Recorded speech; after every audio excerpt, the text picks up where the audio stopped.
Visit ma'am, even in your very hectic schedule, you were able to find time with us. Senator Amy was a former chairperson of the Kabataan Barangay, a village youth organization that provided platforms and opportunities to the young Filipinos to engage nation building.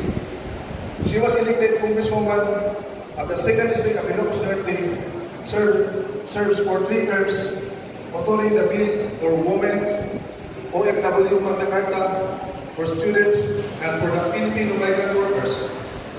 In 2010, she batched as a lunchtime victory as a governor of Ilocos Norte.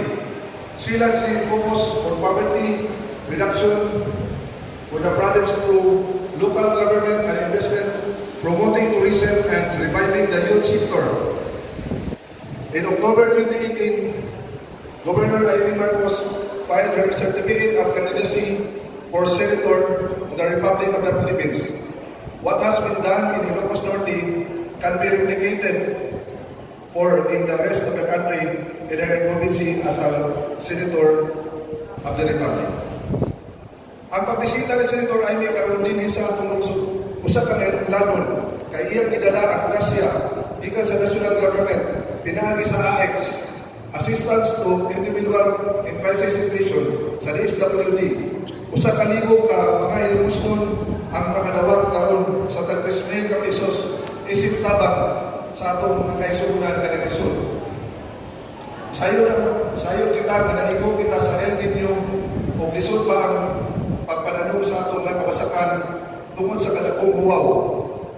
Senator Amy Marcos, taos-pusong pasasalamat sa inyo dahil sa ito ay ang unang pagkakataon, ngunit ikalawa na itong panahon na kami ang inyong binigyan.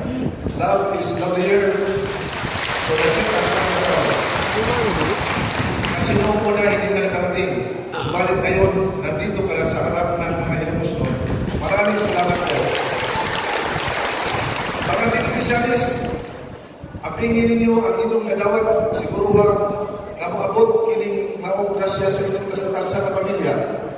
Kay dili kini panahon nga makahatag, dili kini kanunay panahon nga makatabang ang atong gobyerno sa inyong mga panginahanglan. Sa tanan, daghang kayong salamat